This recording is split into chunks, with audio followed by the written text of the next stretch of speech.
Hola y bienvenidos a un nuevo video de nosotros. Das war Spanisch und damit auch herzlich willkommen zu einem neuen Video von uns auf Deutsch.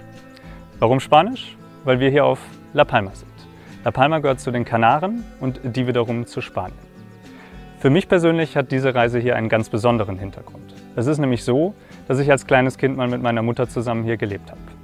Eigentlich wollten wir vor 2 Jahren schon wieder hierher kommen, da hat uns dann aber, wen wundert's, Corona einen Strich durch die Rechnung gemacht und so sind wir nun hier zusammen mit meiner Mutter. Also nicht wundern, wenn ihr auf den Videos hin und wieder mal eine Frau fortgeschrittenen Alters seht. In der Zwischenzeit brach hier auch noch der Vulkan aus. Das hat uns dann noch mal ein bisschen zittern lassen, ob der Urlaub überhaupt stattfinden kann. Mittlerweile hat er sich aber wieder fast komplett beruhigt und man kann den Großteil der Insel wieder ganz normal bereisen. Das haben wir natürlich auch getan und hatten hier eine wunderschöne Zeit. Zum Zeitpunkt dieser Aufnahme ist der Urlaub für uns schon fast vorbei, aber für euch hat die Reise gerade erst begonnen. Deswegen genießt es. Ich werde so lange noch ein bisschen den Ausblick über den Atlantik genießen. Los geht's!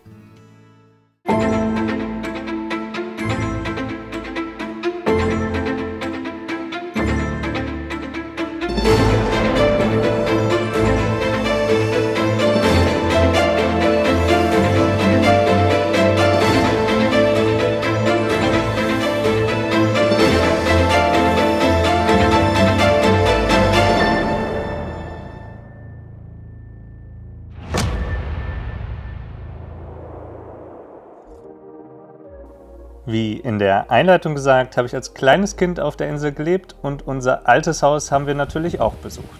Dieses ist wieder bewohnt und zum Schutz der Privatsphäre der jetzigen Bewohner zeigen wir dieses nicht. Aber wie man auf den Aufnahmen der Umgebung sehen kann, lag dieses inmitten der Natur mit atemberaubender Aussicht auf den Atlantik. Vielleicht erklärt dies auch meine Verbundenheit zur Natur und das Verlangen nach Freiraum.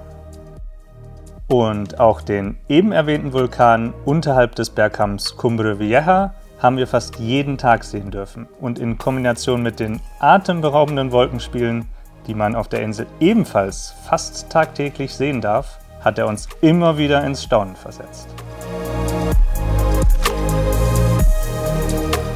Auch den Lavastrom, der sich seinen Weg bis zum Meer gebahnt hat, kann man von vielen Orten gut sehen. Kommen wir nun aber zur ersten richtigen Wanderung, welche am Parkplatz des Aussichtspunkts La Cumbrechita startet. Diesen erreicht man von El Paso aus und bereits vom Parkplatz aus hat man eine tolle Aussicht auf die umliegenden Berge.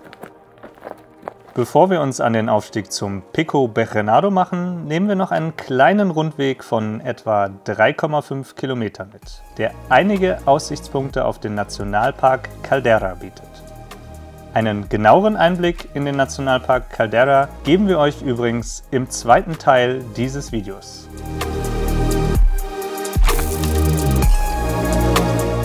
Immer wieder dürfen wir kurz stehen bleiben und die atemberaubenden Ausblicke auf uns wirken lassen.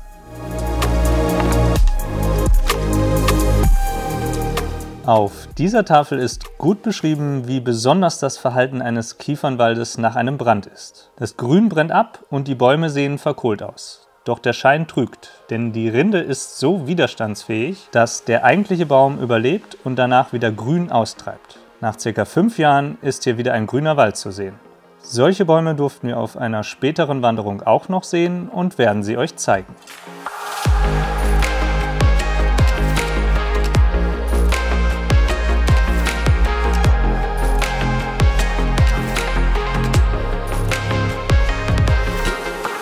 Wie es einen Rundweg so an sich hat, führt er uns zurück zum Parkplatz und von diesem aus beginnen wir nun den Aufstieg. Der Parkplatz liegt auf ca. 1300 Höhenmetern und die etwa 550 Meter Höhendifferenz verteilen sich auf 4,5 Kilometer. Wobei der erste Teil der deutlich steilere ist. Aber mit etwas Grundkondition und Trittsicherheit ist er gut gehbar.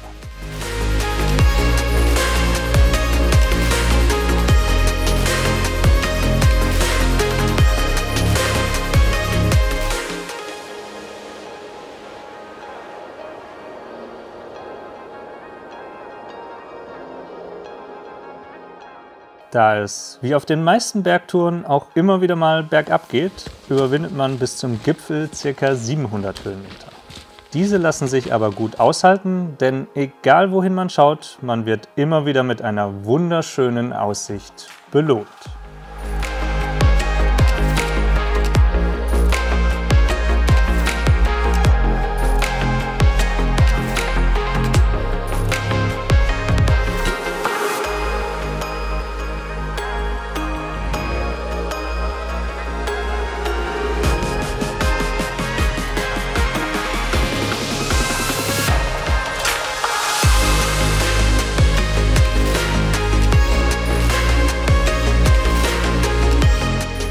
Von der Bergseite, die der Caldera abgewandt ist, hat man einen Ausblick über den Ort El Paso und auf den Vulkan.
Die schönste Aussicht hätte man wohl vom Gipfel aus, welcher sich auf 1854 Metern Höhe befindet. Doch als wir oben ankommen, zieht gerade eine Wolke darüber, sodass uns diese größtenteils verwehrt bleibt. Aber auch inmitten einer Wolke zu stehen hat etwas Besonderes und so können wir uns trotzdem über diese Anblicke freuen. Im Idealfall hätte man von hier aus wohl einen super Ausblick über den Atlantik und die umliegende Landschaft gehabt.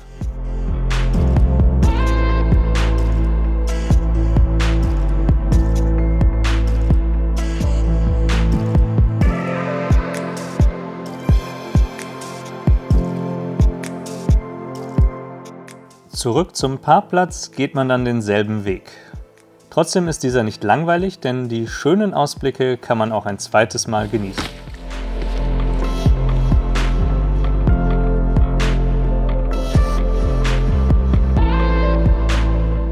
Für uns war diese Tour auf jeden Fall eines der Highlights und wir können sie wirklich empfehlen. Wer sich hierfür nicht fit genug fühlt oder wem die Zeit fehlt, der kann auch nur den Rundweg gehen, denn dieser weist nur wenige Höhenmeter auf und ähnelt eher einem Spaziergang. Der nächste Berg, den wir euch zeigen wollen, ist quasi ein Muss, denn es handelt sich hierbei um den höchsten Berg der Insel, den Roque de los Muchachos. Wir sind mit dem Auto hierher gekommen, es befindet sich ganz oben ein Parkplatz, aber drumherum und bis zum Gipfel gibt es auch zahlreiche Wanderwege, welche wir mangels Zeit leider ausfallen lassen mussten. Egal auf welchem Wege, ein Besuch lohnt sich auf jeden Fall, denn von hier oben hat man eine wirklich unglaubliche Aussicht über die ganze Insel und bei guter Sicht auch auf die umliegenden Inseln der Kanaren. Die Aussicht, die sich uns dank der aktuellen Wetterbegebenheiten bietet, finden wir ganz besonders beeindruckend, denn die Wolken liegen wie ein zweites Meer über dem Atlantik und am Horizont ragen die Gipfel der anderen Inseln daraus hervor. Der Gipfel liegt auf etwas über 2400 Metern und von hier aus kann man auch die Strukturen der Vulkaninsel sehr gut sehen und begreifen. Einfach nur beeindruckend. Ich kann mich auch noch sehr gut daran erinnern, wie ich als kleines Kind hier oben einmal im Schnee spielen durfte, während wir am selben Tag unten noch Temperaturen wie im Sommer hatten. Durch die extremen Höhenunterschiede auf der Insel kann das Wetter wirklich sehr stark variieren. Hier oben befindet sich auch das bekannte Observatorium, welches aus mehreren Sternwarten besteht und zu den besten Anlagen der Welt gehören soll. Auch Besichtigungen sind wohl möglich. Auch die Torres de Candelaria ist definitiv sehenswert.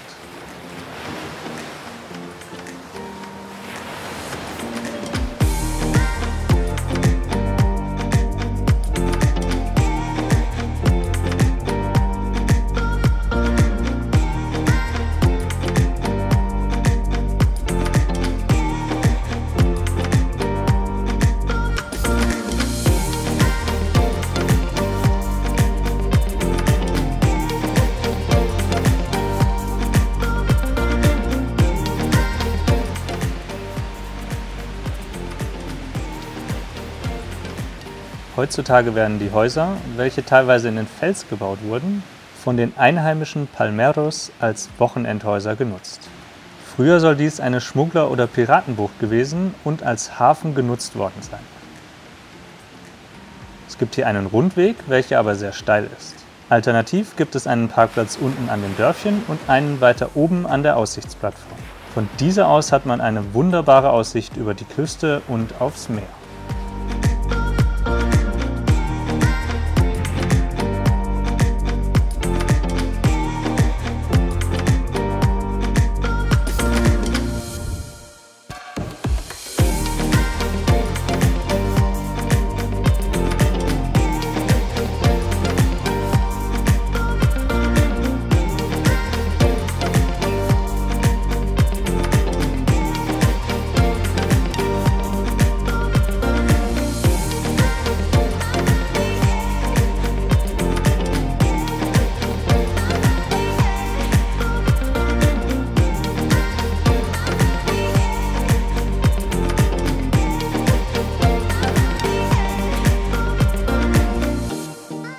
Weiter geht es mit der Drachenbaumwanderung von Burracas. Für diese Tour gibt es viele Variationen und Einstiegsmöglichkeiten.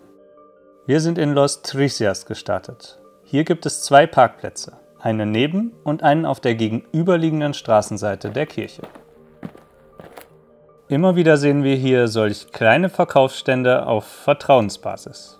Aber wie es der Name der Wanderung schon vermuten lässt, das eigentliche Highlight dieser Wanderung sind die Drachenbäume, welche teilweise ein Alter um die 600 Jahre aufweisen sollen. Die Bäume wachsen extrem langsam und erst nach Jahren blühen sie das erste Mal. Natürliche Vorkommen gibt es nur sehr wenige und ihr Anblick ist wahrlich beeindruckend.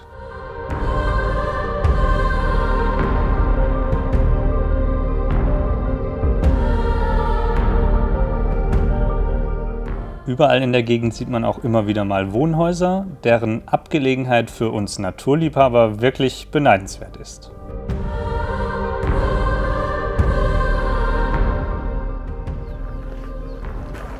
Das zweite Highlight der Tour sind diese Höhlen, welche von den Ureinwohnern, den Guanchen, bewohnt wurden.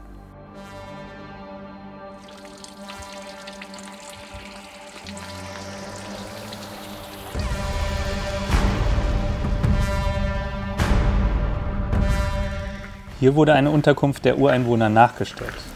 Die Geschichte der Ureinwohner ist leider sehr traurig, denn wie so oft in der Menschheitsgeschichte wurden viele von den Einwanderern vertrieben und versklavt.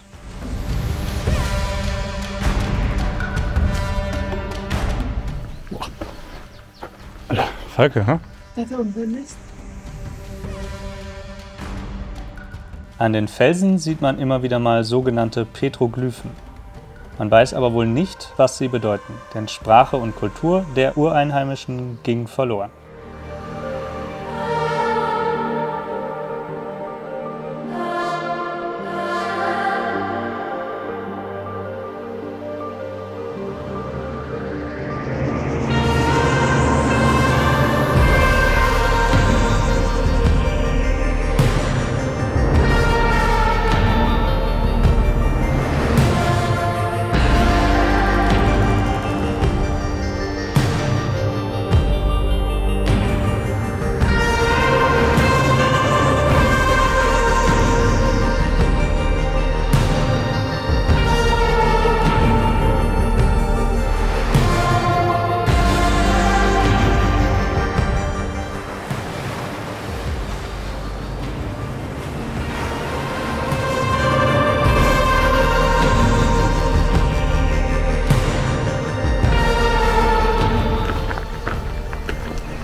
Und hier sieht man nun auch einmal Bäume, die offensichtlich einen Waldbrand überstanden haben und wieder Leben aufweisen. Das ist ein Baum, der schon mal in Flammen steht.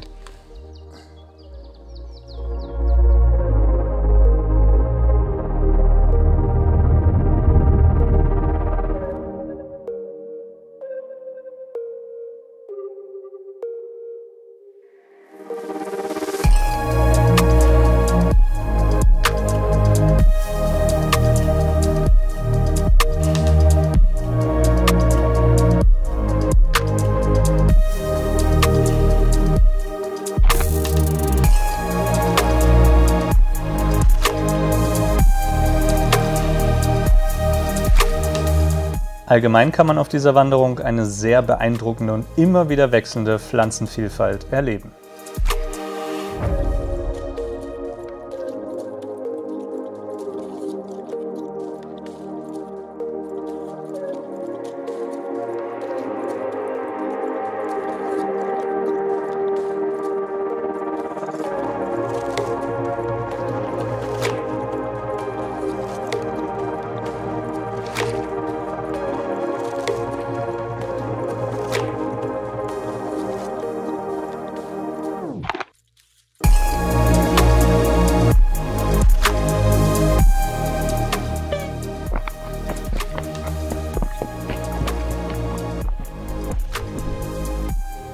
Unser Rundweg ging über ca. 6,5 Kilometer. Gestartet sind wir auf 780 Höhenmetern und der tiefste Punkt, die Höhlen, lag auf 430 Metern. Die Wanderung ist somit nicht sonderlich anspruchsvoll und lässt sich gut mit anderen Sehenswürdigkeiten in der Region verbinden.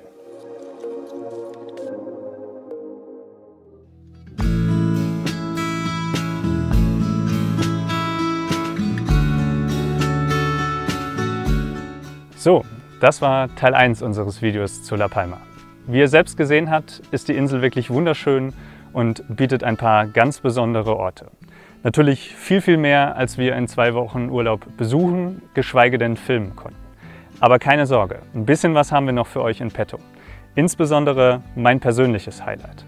Also schaut euch unbedingt auch Teil 2 dieses Videos an. Wir würden uns wirklich freuen, wenn ihr wieder einschaltet und genießen so lange noch ein bisschen die Sonne.